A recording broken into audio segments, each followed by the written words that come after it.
Hello, and welcome back to the worst reselling podcast ever, featuring me, the Disgruntled Octopus, and whatever her name is, the Grumpy Granny. I don't know what Minion J has done to his voice, Granny. Well, He what about he did because mention he, Minion J talked too much at the Friday Night Live show? oh, I think so. It's Mm. really, really hard to get across right now. So hopefully, wait a second. I'm just going to jump out for a second and punch him in the head. So I'll do this a couple of times and see if I can reset his voice. So you keep the humans occupied while. Okay, what am I going to say? Well, hello, boys and girls. How are we all? Are we Oh God, good this is the wrong now? side of the screen. Oh, Wait a second. God, Oh, wait a yeah. second. We'll put that back. There we go. Now we're better. So now that I've reorganized Minion J's insides of the top of his Mm. head, I'm going to be very careful the way I say that.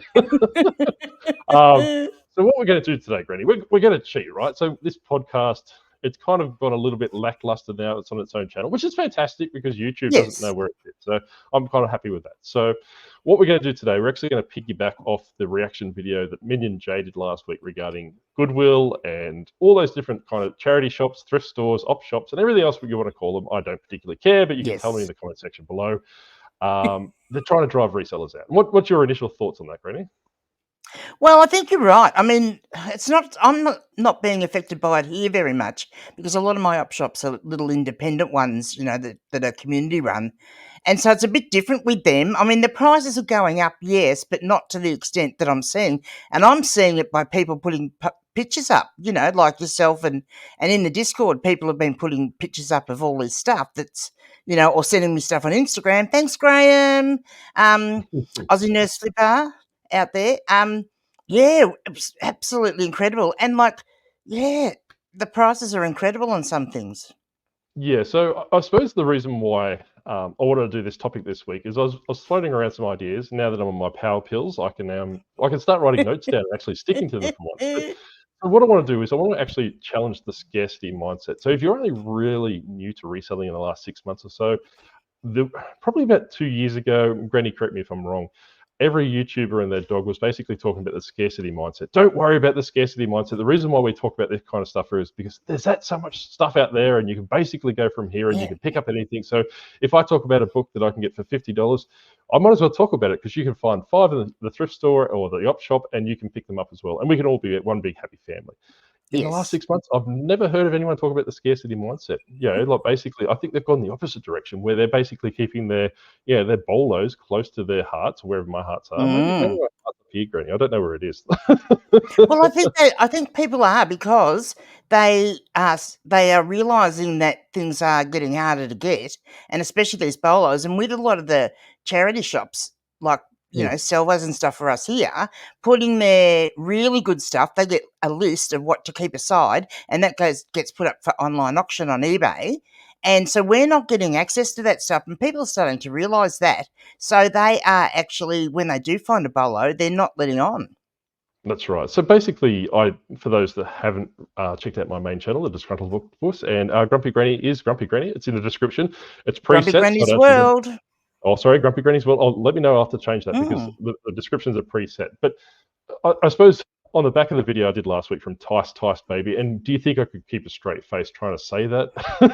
It's basically a play on word for Ice Baby, right? Like If you go back, if you go back to taste, Minions J, if you go back to Minions J trying to pronounce it, I think he took about 4 or 5 takes to say it the first time because he keep losing his marbles because of just how idiotic that channel name is. But hey, you might have a name like Grumpy Granny's World, so who am I? yeah, well, you did The try to reason, convince me to change it to a few other things, but yeah, no, I well, that's right. stuck with Grumpy The final side. Granny.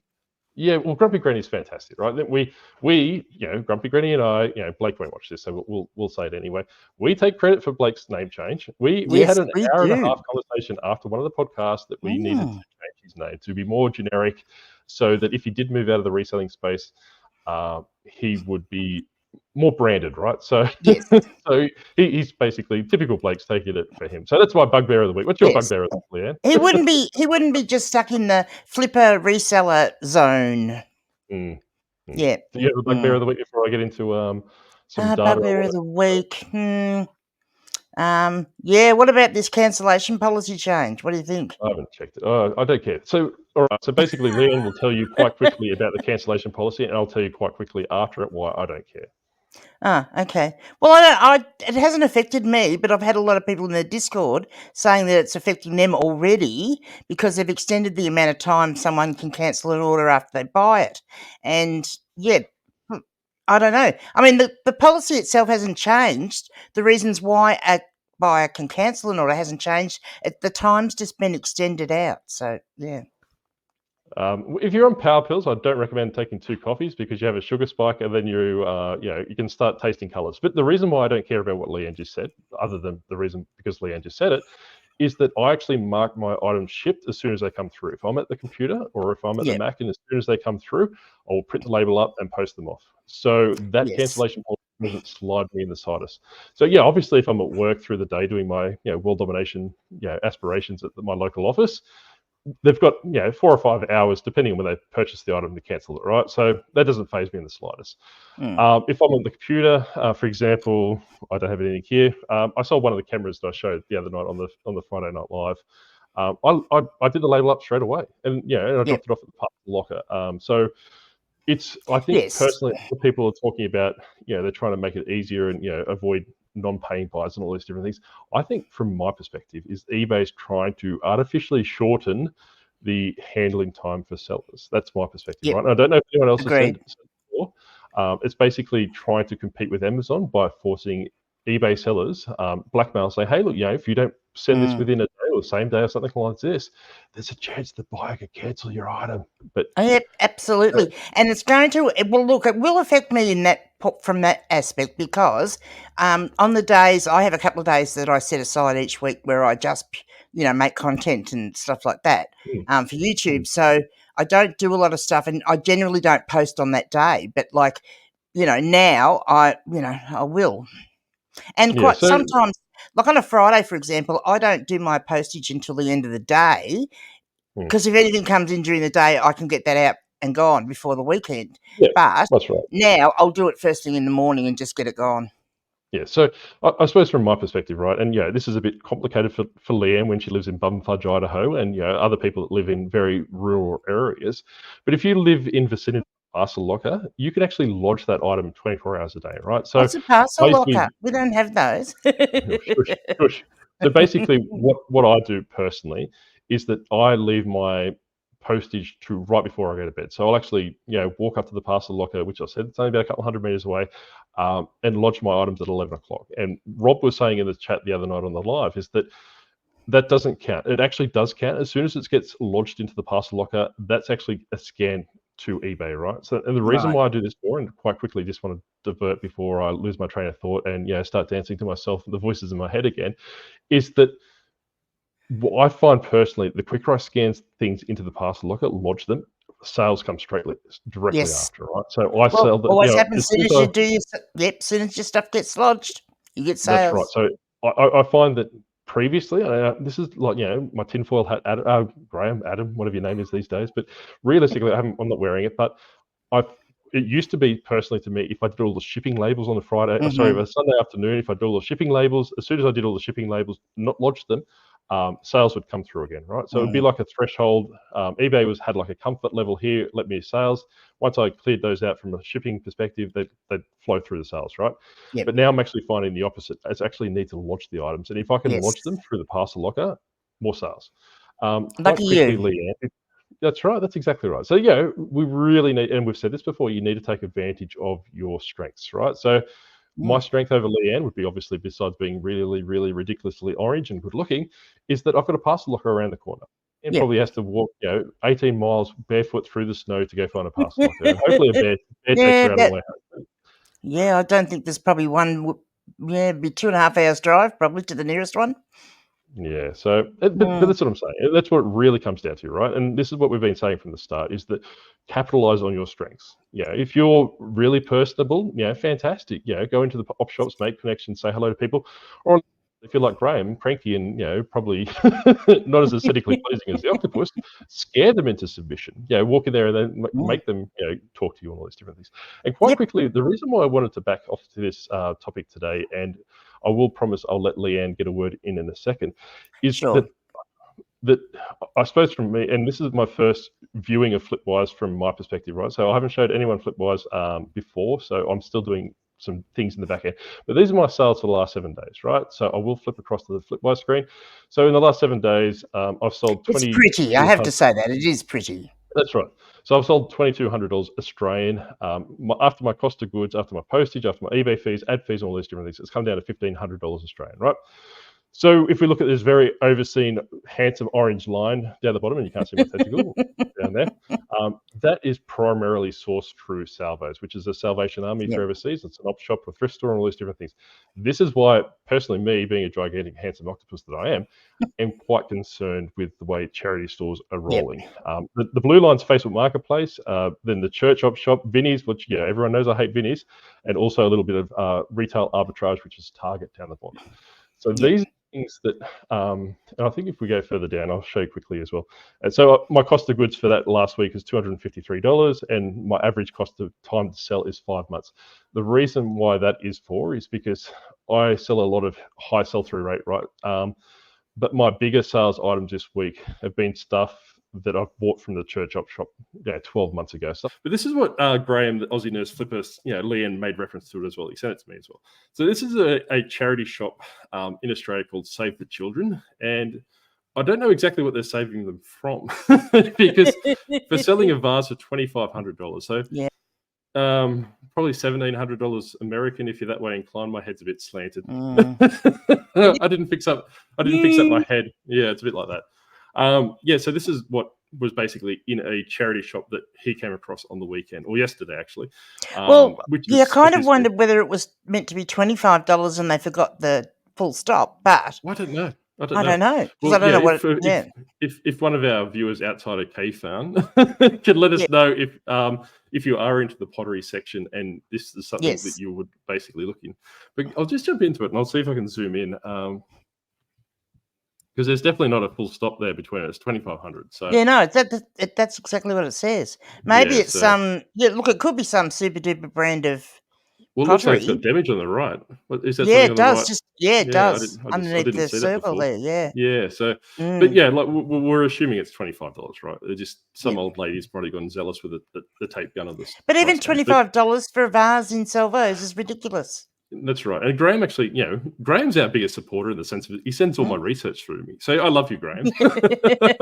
I was reading an article he sent through this morning is that more and more people are catching on to thrift stores and op shops and all these different increased prices, like Grumpy Granny was saying with all these different things. What I have said before, and I will say it to the day that, I get off Minion Jay's head and slither back into the ocean, is I don't care that I don't think op shops or thrift stores should cater to resellers, right? So it's not that argument that, hey, we're not getting it, so no one should get it. I think it's basically realistically priced, right? So as long as people are able to afford it and what their charity is doing, right? So they need to be sourcing it from a perspective or selling this stuff on just to, to generate that money. Because as far as I'm concerned, this charity wants to keep the kids in the salt mine by the looks of it. Well, someone did put a photograph up in the Discord from Save the Children, and it was for a Wii console with no accessories. There was one of those fit boards, but that was it. Yeah. No accessories, no games for $300. That's right. That was Rachel, and it saved the children as well. So this charity shop. So this one, Graham's also sent through as well. It's an Eden Blyton book. I don't like books, as everyone already knows. It's a nice looking book, though. Grumpy Granny says like that, but this is a $9 book, right? So keep in mind that it's in plastic, and which I don't particularly care. Like Granny said, it's very early edition. It quite possibly could be worth $9. You need to know your niche and all these. You'd have to check it out and look to see if it's. If it was a first edition, it probably is worth buying for $9 and flip it because you'd still get a decent amount for it. Namely, that dust jacket looks in really great condition, and the fact that it's wrapped in plastic is great for that reason because it's keeping that dust jacket nice. And that's hard too because the age of those books, often the dust jackets are starting to get a bit brittle and they do, get damaged easily. You're muted. Yeah, no, I'm muted. I'm fighting with the kids. So basically, this is the back of the book, right? So this is what I suppose my bugbear is in regards to this book. So if you would like to inspect this book, please ask one of our lovely front counter volunteers, which they are. Don't go, like I said before, don't go mad at because even the managers, I say that as well because they're being directed from higher up, the people that aren't on the floor, the people that aren't getting any flack, because it's always the Save the Children at East Maitland. Well, I hope there's not one there. That's where I grew up, so I'm just basically using that, right? But these articles always refer to individual stores, opposed to they never go to, hey, look, we reached out to the Save the Children CEO for a please explain. It's always the stores that are getting the flack for these, right? But this is a $9 book, and they're saying you need to speak to them to have a look at the book. For me, and I might be completely off kilter here, is that I don't think that you should be asking to inquire about a $9 book. Yeah, if it's that important and that special, put it behind the glass. If it was exactly, and I mean, look, if it was $900, yes, ask to go and see it, but then you wouldn't have it out on the shelf, would you? That's right. So to me, that kind of thinks in the sense that is the book falling apart, and you won't realize that until you get home because it's in plastic being held together. So these are different things you need to take into consideration, especially if you're going to thrift stores and all these different things. I can't see the pricing on the other books, so I can't comment on those. But they do have some like lovely old style, those hardcover vintage books, the vintage by the drawings, right? So you need to be very mindful of that, and just like I'm saying, it's just be very mindful of what you're doing. So the high tide's in, you can hear the waves crashing in the background. Dear. But I suppose what do you have going on this week, Granny? Well, this week, so later on today, my history story about my great-great-grandfather who was from America, and he jumped ship. He was a Navy man, and he jumped ship here to join the gold rush in the 1850s. So I'm presenting a story about him, and I'm also going to be doing a What's Sold video. And what else have I got going? Oh, new thing. So jumping off the back of the live we did last week with Lee, and she was I was helping her fix some of her listings in her store. John Roberts came up with the idea that why didn't I do a series of, short 15-minute ones, similar, and fix one listing for someone. And so he's going to be my first guinea pig and come on live with me. So just prior to Chris Furlong's live on Wednesday, which starts at 8:30, we're going to have one at 8 o'clock. Like, we won't go into Chris's, definitely not, because this is a 15-minute quick fix. I'm just going to fix one listing. Oh, so you're going to do a listing. Okay, cool. All right. Yeah. So he's going to show a listing that hasn't sold, that he's had for a while, and I'm going to let him know what I think he can do to improve it. Well, and then hopefully we'll get some more volunteers. Well, that's right. As much as I hate saying Blake is helpful and fantastic and, and everything else. So this is what it comes down to, right? So if you don't know your niche, or you don't know, and this is off the piggyback of what we spoke about last Friday night, if you don't know your niche, it's better off to reach out to someone that does know that stuff, right? So I had listed a pair of Nike women's shoes. They're very, very, very rare variant. Right? Oh, you love selling shoes. It was one of the probably. I correct Minion Dre. He said he sold 2 pairs of shoes. He actually sold 3. I forgot the hokers. But I had these shoes sitting for 12 months because I reached out to Brad Kane, which is 2 Aussie thrifters. I reached out to Judder and all these different things. Wayno, they're like, they're fantastic.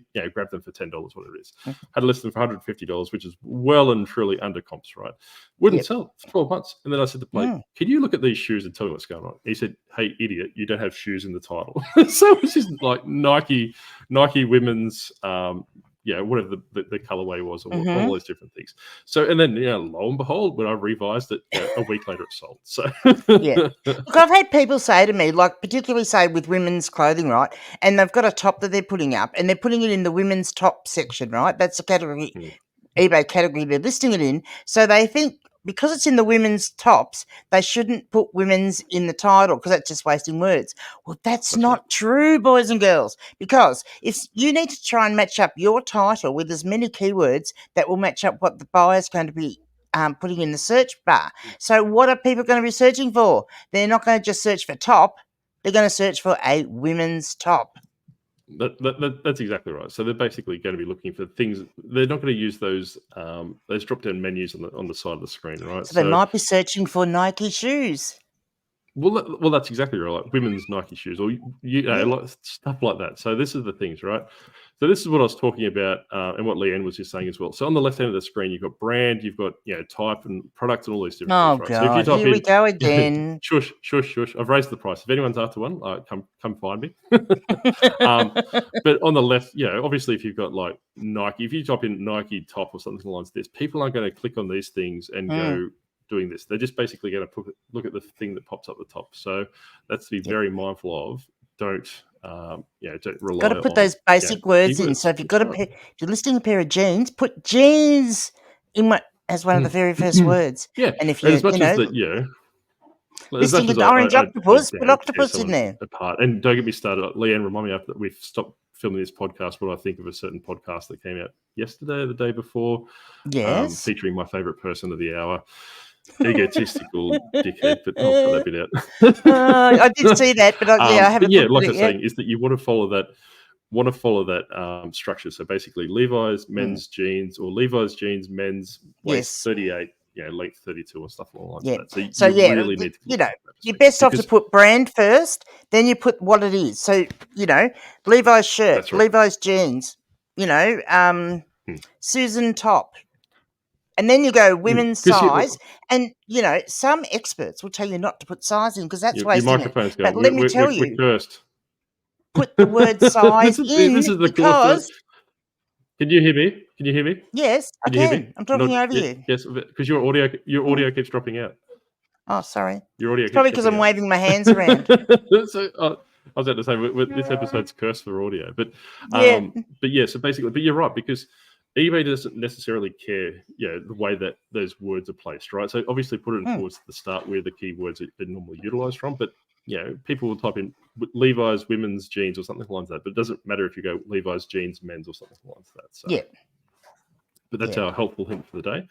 And here's my helpful hint.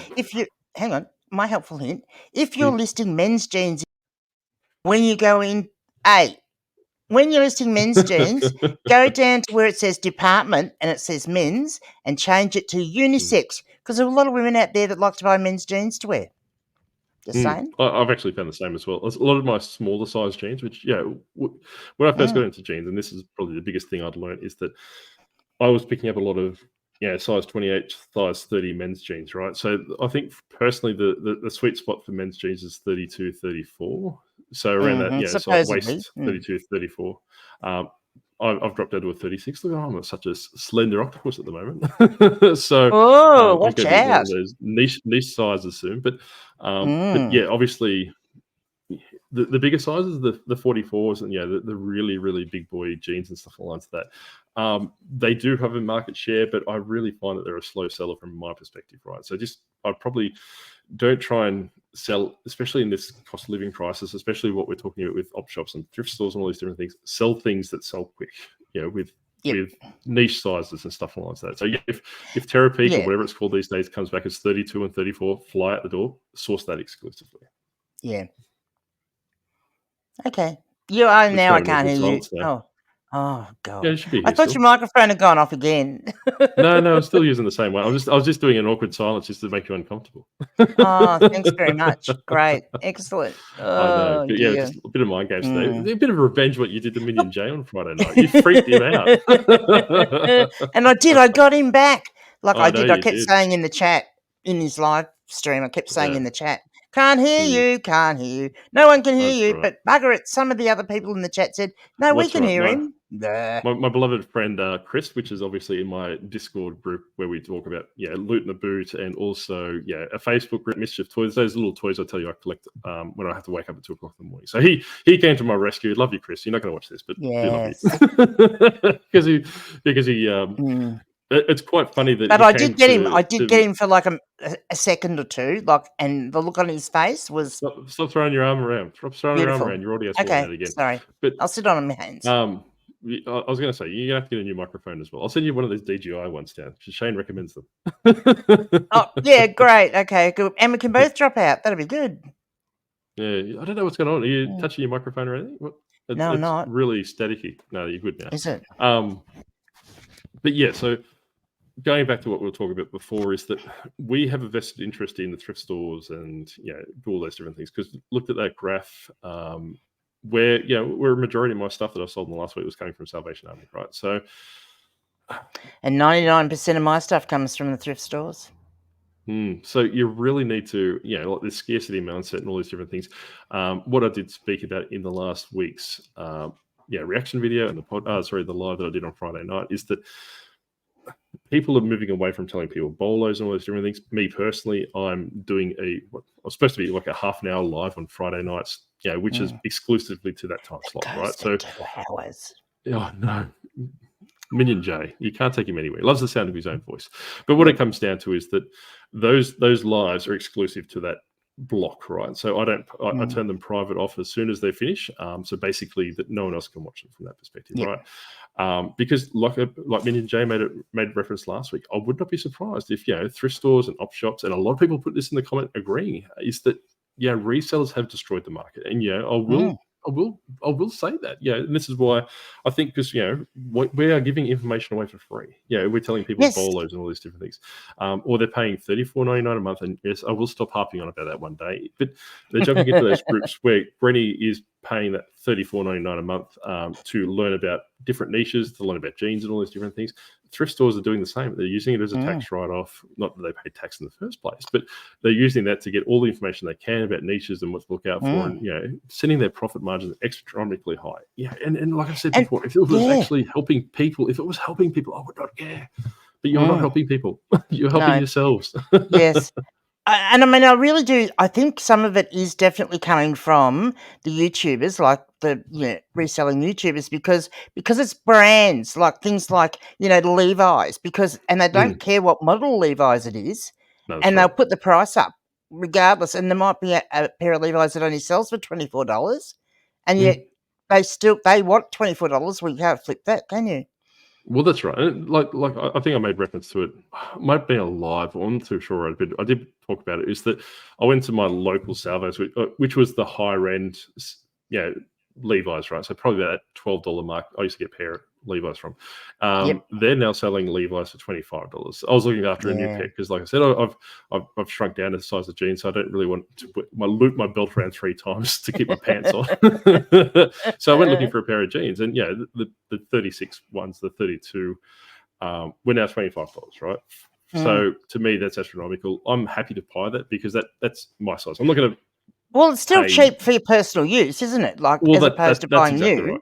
Right. Which is, but I suppose from that perspective is, people jump in and say they got them for free and all these different things. I don't care. Like that's for my personal use, I can take advantage of that. $25. I would have preferred to pay $8 or $12, but $25. But the reason why I didn't buy them for is because they were hemmed, right? Because I've got very, very long legs, being an 8-foot handsome octopus. So, like anything under a 34 for me, I can't wear like lengthwise. So basically, they're selling hem jeans, which I've told you religiously: do not buy hem jeans. So I've sold them.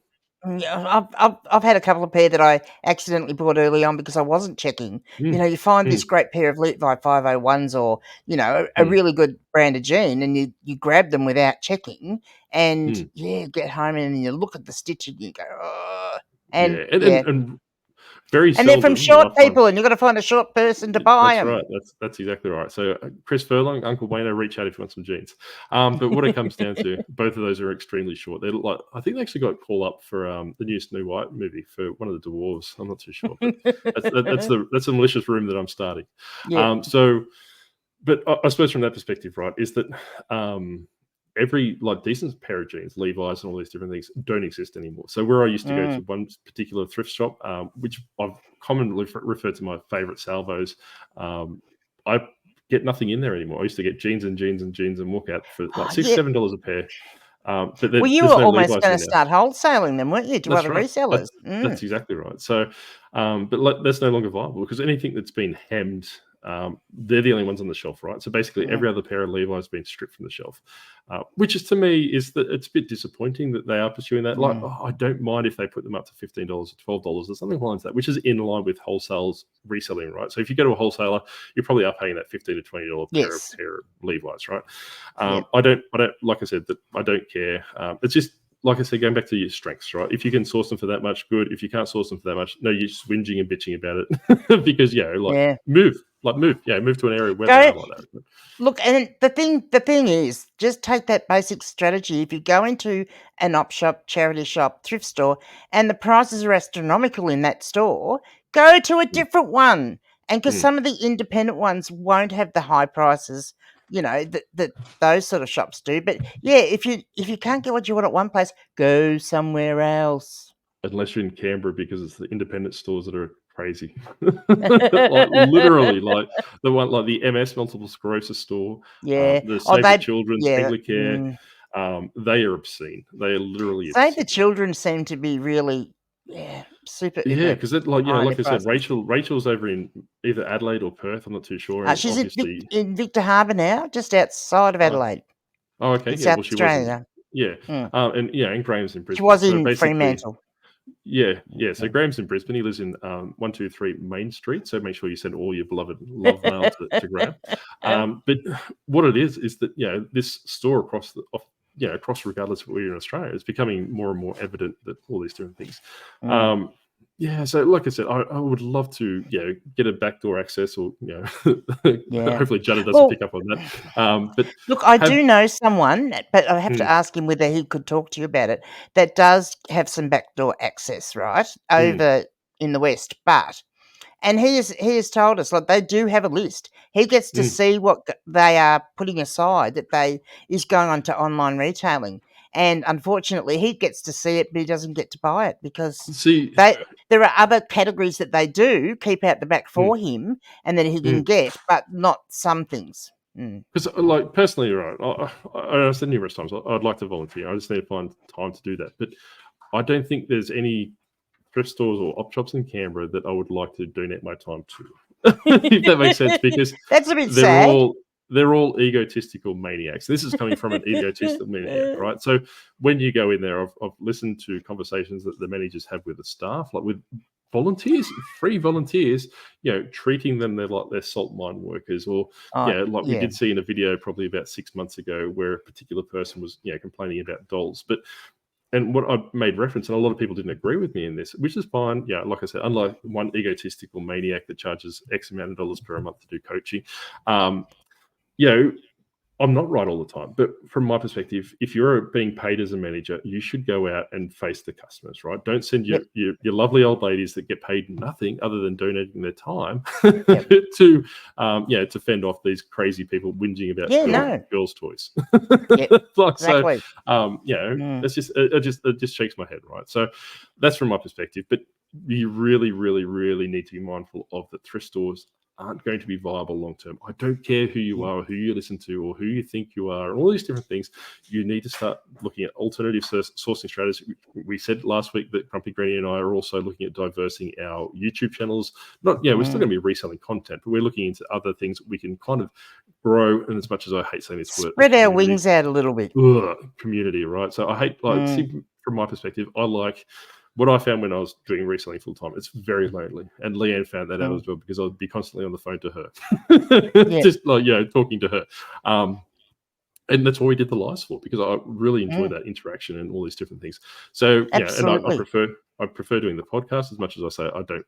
Podcast is not one of my favorite things to do. I get to talk to Leanne, right? So I like it from that perspective, opposed to doing my own video where I look in front of a camera and think I look like an idiot for 30 minutes. But I find reselling to be very lonely, right? And so I suppose that I would like to diverse the channel to probably look at that element, not only reselling, but if you are lonely and you want to kind of join yourself in a community where you can join in a video or discuss a video on a weekly basis, we can talk about that. So and that's where I've sort of leaning a little bit out to people that work from home in general, as opposed to like just resellers that work from home, because other people that work from home are in the same boat. They're lonely. Well, that's exactly right. And some people want to be lonely, right? So yeah, there's a lot Yeah. of introverted people out there, which is fine. And yeah, we do see that in the comments. It's like, hey, look, I'm watching, and yeah, I won't comment, which is fine. Yeah, perfectly fine. Yeah, if you want to do that, if that's your thing, good. And look, we have people that are members of the Discord. They will come in and listen to the chats that we are having, like the voice chats and we're having in the reselling room, but they'll be muted. And when we say hello to them, they'll just type something in the chat saying, oh, you know, and a couple of them we know now that you know, that don't like to talk. They just like that's to right. listen. Yeah, well, they normally write something like, "Hi, I'm just sorting through these clothes from our local donations. I'm just listening." At salvos. Yeah. but like I was saying, is that you really, when you're in groups like that, and Grumpy Granny's group is quite close knit, and I don't think it's being targeted for malicious actors in a sense, but you really need to be careful, and especially those bigger groups which draw hungry or basically people wanting to learn the quickest, easiest way, low drag kind of thing. They also drag in people that we'll call malicious actors, right? So basically, thrift stores or scammers and stuff along the lines of that. So you've really got to be careful of who else is in that group with you as well, and what their intentions are. So, like I was saying, to wrap this episode up before I lose my voice again, is to say, look, just start sourcing away from thrift stores, primarily from thrift stores. Work out networking with them, like Grumpy Granny was saying. Go at the back, talk to the manager, talk to the staff, work your way up. Be nice, bring them donuts, bring them coffee, butter them up, bribe them. I don't care. Well, one of the things we were talking about in your live, because you had some like witchcraft books, which I find you seem to find a lot of those in Canberra. So I'm a bit worried how many witches live in your area. It's Mrs. Octopus's personal collection. Yeah. Oh, okay. Now I see. She's a witch. But like, there's a lot of so there's a lot of the religious-based, church-based op shops that when they find those type of books, they don't want them. They don't even want to put them on the shelf. And if you go and see them, they'll happily put them aside and give them to you, as opposed to throwing them out. So, and I now that we're right towards the end of the podcast, and I will say it because we probably don't have anyone listening, but my old Lego store, right, was called Lucifer's Bricks and Pieces. But the name came from my beagle, because he was evil incarnate, right? Like, I had a beagle called Lucifer, and he was the namesake of the store, right? I had people sending me stuff as soon as they got the mail. They like, this is what I suppose I want to talk about marketing on the next Friday Night Live, but they wouldn't necessarily see what the store they'll buy from. They'd just go on eBay, type in what they wanted, buy it, and all those different things. When that product arrived, they see where it came from. So it came from Lucifer's Bricks and Pieces, 123 Street, Main Street, and all these different things. They'd go, hey, look, I can't buy this, I can't return it because I don't want your money, because they're like really religious, right? So in a sense, I'm not saying everyone's like this, so you need to be very mindful of what you get in your store. So I said to this lady, look, I'll give you money back. No, well, I don't want to get my money back, because then I see it as getting money back from the devil. Well, no, it's a beagle that's 4 years old. And she was right, wasn't she? Yeah. No, that's right. Yeah. Well, I do have a picture. If I remember, I'll see if I can upload a picture of Lucifer wearing a devil costume for Halloween. He looked cute. Do that. But this is the mindset. So you really need to be very mindful of what your store name is called, right?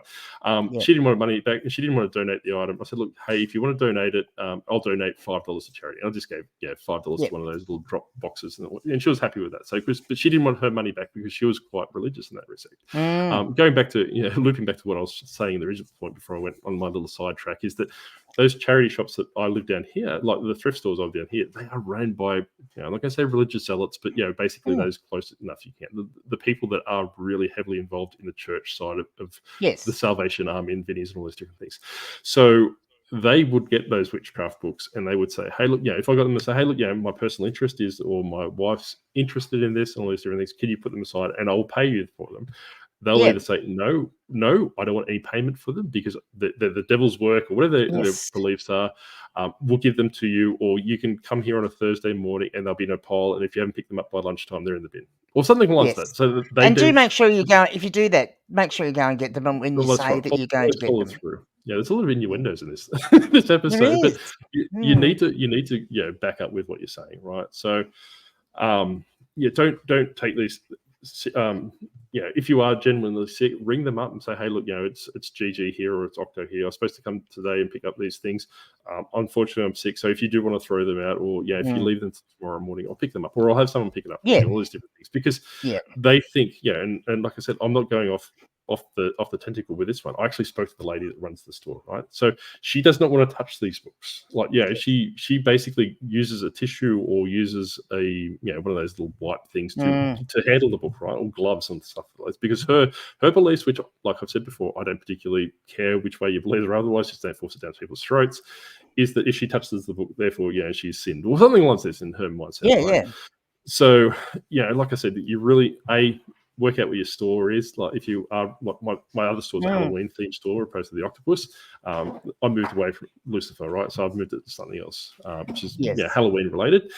And also, if you are sourcing those very, very, very valuable books, like, I don't have one here at the moment. But keep talking, Leanne. I'm going to look for the. Well, that's the thing. If you are sourcing Bibles and you're selling Bibles, don't be a smarty pants. I was going to say something else, a smart R, but don't be a smarty pants and listed as fiction, because all you're going to do is insult the people that want to buy it, and they're not going to buy it. Well, that's exactly right. Yeah, and that's what. It doesn't matter what you believe; it's what they believe. It came up in the conversation on Friday night as well. Like, would you list these demon and witchcraft books as fiction? It's like, well, no. To me, it's like I said, I do enjoy paranormal stuff. Like I love that kind of stuff. But to me, I'm to the point where I'm a religious zealot from that perspective either. But people that believe that are no different to people that believe the Bible in my book, right? So this is the book here. I haven't listed mine. Nice. So this one is currently listed for $365, right? So these are the clients. Yeah, there's no. Well, there is a sold listing for it. I was going to say, well, how much did the last one sell for? But it was an international sale for $100, right? So this book, this is a very rare variant, right? So there's a bit of nudity in this book as well. I've got to be careful with which ones I show. Yes. But so if you're that way inclined, reach out and I'll sell you my book for $200 if you're hard up for witchcraft nudity. But these are the things you need to be looking out for and doing from that perspective. And you can only achieve those things because I can tell you now, if you get into the demonology witchcraft book, you'll have an endless supply because the op shops won't compete with you, especially salvos and all this everything. So maybe go into especially when you live in Canberra and you're surrounded by witches. That's exactly right. Apparently. So I got one that lives here. Oh, now that's awful. Ursula. Anyway, well, that's enough for us today. I am doing another reaction video that should be out on Sunday night, which is obviously in the past, to basically talk about why resellers are leaving the market. And I agree with it. This lady is a bit woke, I suppose, for lack of a better term. She's quite young, but she makes some very, very, very valid points, right? So I want to discuss this video, a lot of the things that I agree with and a lot of things I don't agree with, and I will comment on either side of that opinion. But what I want to drag the fact to is that nothing's easy, especially in reselling, right? So if people are selling you a product and try and say, hey, look, this is the complete dummies guide, make it easier, just pay me X amount of dollars, you're going to find it very hard, and you're going to find yourself wasting X amount of dollars. And look, reselling isn't easy, and that's why some of us are branching out into different things, which does remind me of another thing. So on Grumpy Granny Reads channel, there's going to be a very, very special Halloween book being read very shortly, maybe later today. Printed as well, I heard. Starring moi and the Octopus. And it's fabulous. Yeah, I've heard that if it gets some headwind, Grumpy Granny's going to send it to print on demand through Amazon. Actually, absolutely. It's called Grumpy Granny and the Haunted Billabong. That's right. Yeah, that's right. So that's good. But like lots of fun. And like Grumpy Granny is supplying me some of the images for our stickers and all as well. So they'll be coming out in the foreseeable future. So do keep an eye out for it. I do have to record my lines. He does. Well, I was going to try and imitate the voice, but I can't get the voice deep enough. Oh, you sound pretty good. And I can't do the laugh. I can't do the evil laugh. Yeah. Anyway, well, that's enough for us this week. We've gone over, but we've basically given you a little bit extra because of our 50,000 minutes of audio issue. Cut out. That's exactly right. I'm not cutting anything. Everyone's just getting it as it is. I'm going back to the old strategy of our videos perform better when I didn't edit them. So I'm just going to, editing, you get what you get. So suck it up. That's true. Anyway, thank you again. Put on your big girl pants and suck it up, princess. Well, that's right. If you haven't subscribed, make sure you subscribe to this channel, Granny's channel, and also my primary channel. But we'll see you again next week. Bye. Bye. Oh, I got to find where the end button is. We always have this problem, don't we?